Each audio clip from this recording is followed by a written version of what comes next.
Los temas de hoy y los de ayer. La historia detrás de los acordes más reconocibles. El lugar donde lo clásico y lo bizarro se dan las dos manos.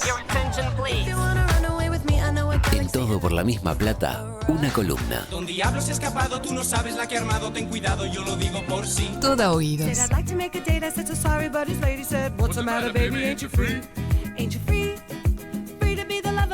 We're gonna have a problem here. He said, I love the way you wiggle and I love the way you giggle and I'd love to give you just a little kiss on your lips. He was such a delight, so we wiggled and we giggled all night. ¿Acaso hay alguna canción que sea la precursora, la que le abrió las puertas al rock argentino? ¿Creen que hay alguna? Para mí que sí. Tiene que haber alguna. Para mí que también. Algo de Miguel Abuelo. Bueno, muy bien. El tema es que es difícil imaginar cuál puede ser y a jóvenes como nosotros probablemente nos parecería que nombres como Charly García o Luis Alberto Spinetta... Para mí Bruno Alberto y la Sonora Colorada. Ay, pensé que ibas a decir. Estarían en la tapa del disco. Esa me parece que no. Sin embargo, no. Según los rankings de MTV y de la revista Rolling Stone, esta es la mejor canción de rock argentino de todos los tiempos. No me gusta. No, a mí tampoco. A mí sí. Ay, se está gozando, mirá cómo se muerde el labio, eso es porque se está gozando.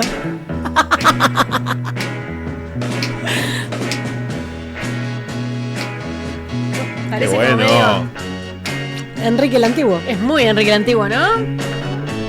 Creo que ahora empieza a cantar. ¿Cómo que un temún? Mirá, escuchá.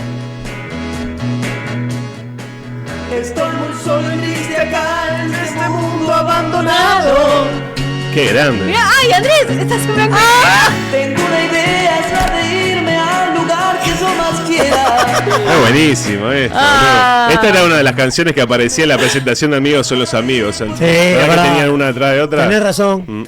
Bueno, La Balsa, ese es el nombre de la canción que trajimos hoy. Un hitazo de ni más ni menos que Los Gatos. Los Gatos. ¡Opa!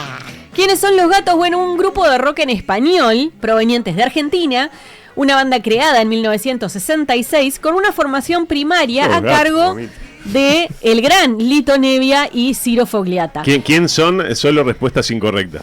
Sí, salados. Los Beatles con uno más. Re. Sí, no. Tiene la estética Beatles salada. Tal cual. Sí. ¿Vos cuál sos, Beto? Ellos venían antes de ser, ojo porque muy original, Los Antiguos Gatos. Antes eran Los Antiguos Gatos y después fueron Los Gatos. Exacto. Los Jóvenes Gatos. Otra banda de rock en español que había tenido éxito. Pero estos gatos de los que hablaremos hoy tenían además algo muy particular que no era tan típico de la época, y es que ellos escribían la totalidad de sus canciones. Mirá qué bueno. Como debe ser, señor. Que no era algo tan normal en ese momento, tal vez. Componían ellos. Exacto. ¿Y por qué denominan a esta canción un hito? Bien, no solamente por la calidad musical de la que vamos a hablar más adelante, sino por un detalle no menor.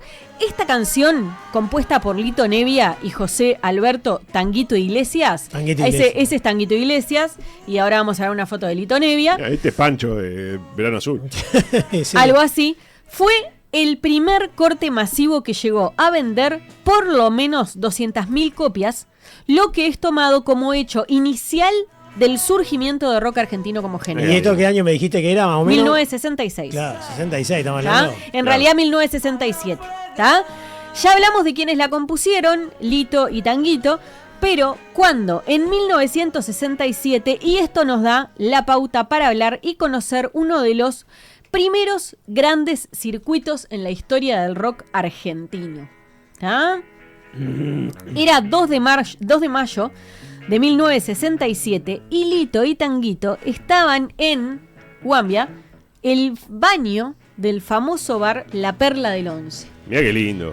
Está en el baño con Lito y con Tito. La cuna del rock, dice ahí en la foto que eligió Belén. La cuna del Exacto. rock. ¿Ubicado en dónde? Bueno, más precisamente en Rivadavia y Jujuy, en Buenos Aires. Estos eran dos jóvenes que estaban viviendo en medio de una dictadura militar permanente y cruda, dirigida en ese momento por el general Juan Carlos Onganía, y apoyada por Estados Unidos y su famosa Escuela de las Américas, Claro. desde donde, entre tantas cosas, se formaba en tortura. ¿Tá? Entre tantos otros detalles escalofriantes. En este contexto, estos jóvenes se resguardan en el rock psicodélico, la Beatlemanía, con un flamante Sgt. Peppers que recién había salido, una imponente revolución sexual y un avance tecnológico de los medios de comunicación en aumento. Claro. ¿Tá? Junto a esto se le sumaba un poderoso Sandro de América, que ya estaba, Clave en ese momento.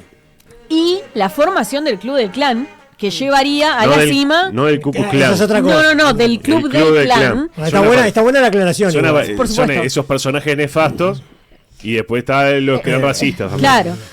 Entre los que estaban, por ejemplo, Palito Ortega, Johnny Tedesco, Violeta Rivas. Violeta Rivas, Violencia arriba. etcétera. No solo eso, sino que la Chico escena... Navarro. También. No solo eso, sino que la escena uruguaya también se colaba entre los grandes con grupos como los Mockers. Los Mockers. ¿Tá? No es poca cosa que la voz de Lito Nevia, así como sus canciones además, eran muy, muy similares a los iracundos, tanto que muchas veces, escuchándolos por radio, se les confundía.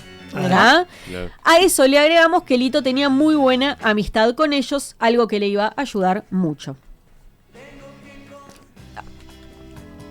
¿Y por qué hablamos de un circuito, ¿Por chiquilines? qué? ¿Por qué? ¿Por ¿Por qué, qué? carajo? ¿Por qué? Porque si hay algo que tiene en común el rock de cualquier parte del mundo, es que se forma a partir de gente que le gusta lo mismo, que busca expandirse, que busca conocer gente nueva y no tan nueva, mientras toma algún beberaje en un bar, asiste a alguna academia a especializarse o se junta a ver a otras bandas. Así se formaron grupos como Queen, como Sex Pistols o viniendo más hacia acá como Sui Generis, Almendra o Soda.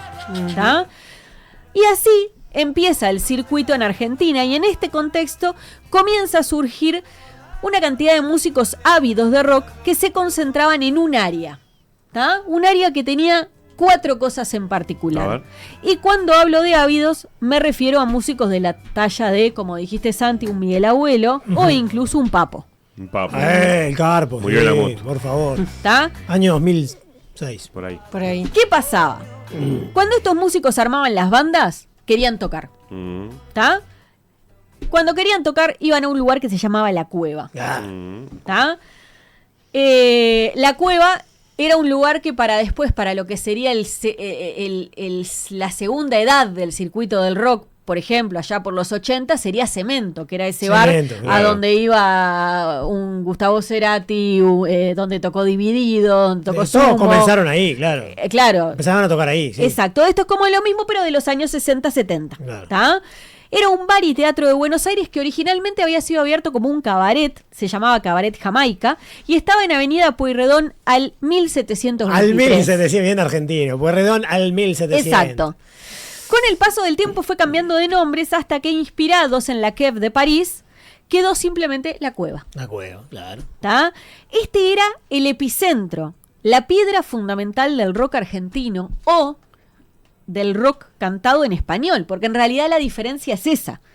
¿Tá? No estamos hablando solamente de rock, estamos hablando de rock escrito y cantado en castellano, algo que se diferencia mucho, por ejemplo, de las corrientes bitleras o de las corrientes que venían del lado de Elvis, donde también había mucho cover, que no es lo mismo de gente que va y escribe sobre lo que le está pasando en ese momento y ahí.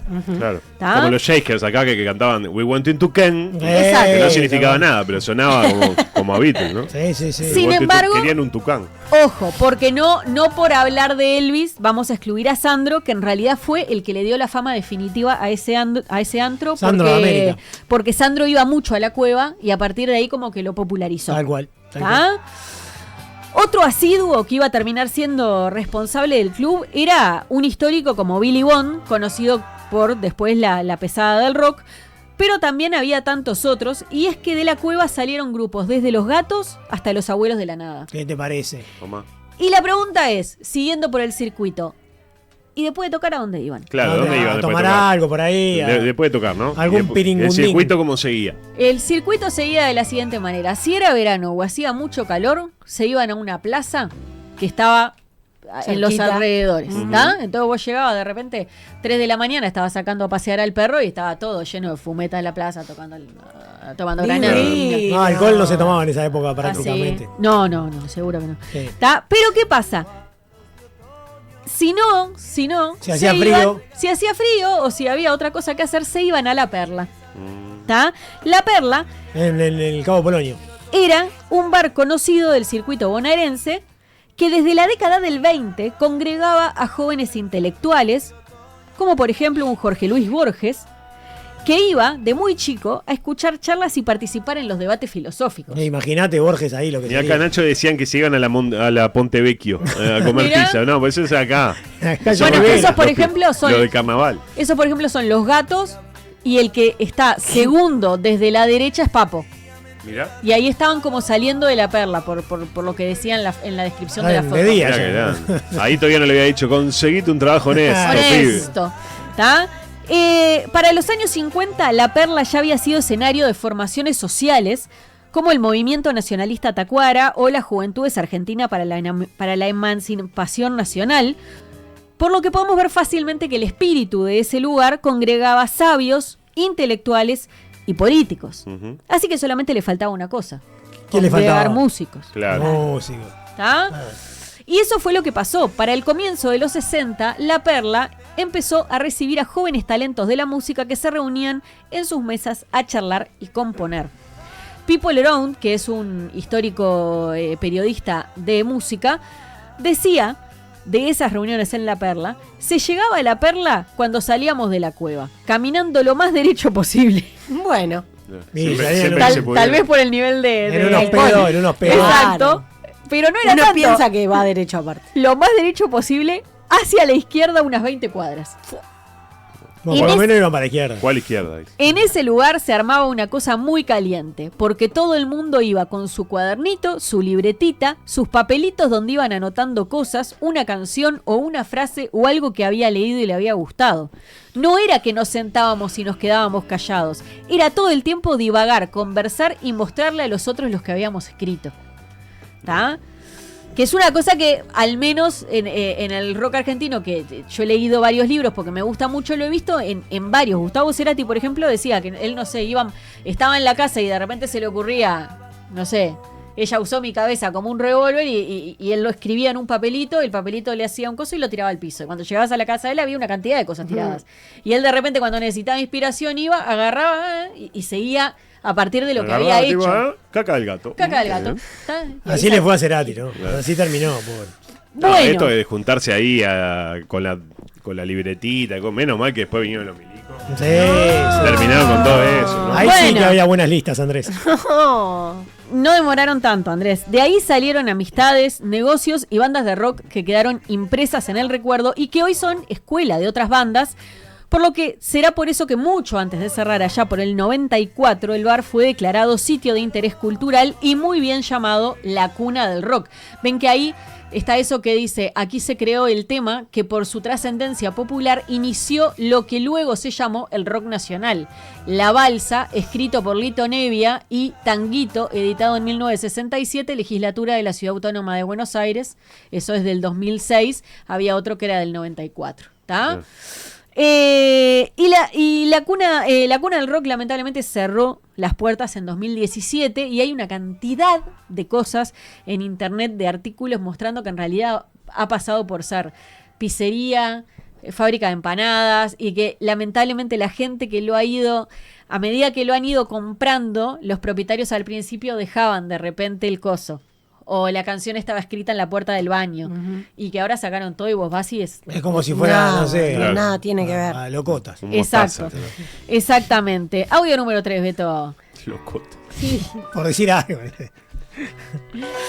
Y para cerrar este circuito, ¿dónde se podía estudiar o presentarse en aquella época? Seguro en muchos lugares, porque Argentina es enorme. Todos los clics. Pero había uno que congregaba grandes mentes, y era el Instituto Di Tella. ¿Ah? Itela, el Instituto de Itela. Ahí está Ese la foto, mismo. mirá. ¿Qué Hola, fue? sí, soy Santiago Díaz del Instituto de Itela. Bueno, comenzando ya.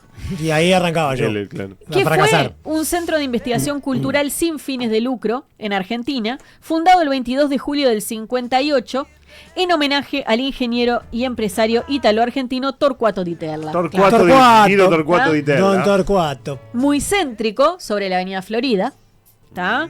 Tenía muchas salas de exposición y además contaba con un auditorio para 244 espectadores. Su auge fue entre el 65 y el 70, cuando lo llamaban el templo de las vanguardias artísticas, y fue duramente clausurado por el gobierno de facto de Onganía en 1970. ¿tá? Sin embargo, en los inicios tuvo a mucha gente del teatro, de la música y de la pintura. Allá dieron, por ejemplo, los primeros pasos artistas que después fueron consagrados, y su actividad marcó una nueva era en el arte local. Después fue ampliado para tener además ciencias sociales e investigación social. Fue un semillero de talentos y tiene ex integrantes consagrados entre la generación Di Tella, donde podemos encontrar a un Luis Alberto Spinetta y a Lelutier, que fue ahí que se presentaron por primera vez en Mirá. su carrera. Qué lindo. Qué moreno. Me gustaba Así la que foto bueno. esa que estábamos viendo que decía pop. Sí. Sí. Me gustaba. Por ahí voy terminando, chiquilines, para que vean. Muy Después bueno, capaz ¿eh? que podemos hacer un segundo circuito en cómo se formaban bandas que capaz son más, Me gustaría, más me gustaría. al día de hoy. Pero la verdad que la escena musical tiene mucho para dar. Belén, llegaron un montón de mensajes, voy a leer un par de nomás. Nacho dice que con locotas no te metas. Santi, No, las mejores empanadas. el mejor tema, un saludo a Andrea. El mejor tema del rock argentino es Viernes 3 AM. Fin del comunicado, dice Alejandro. Yo también pensé en el Cabo Polonio, dice Angélica. Aquí en el 67 ya estaba quinto con Mateo, Rada Urbano, y creo que los Fatorusos ya la rompía con los Shakers, dice Guille. Y Miguel dice, lo que tienen en común el rock de todo el mundo es que se basa todo en los mismos 6 acordes.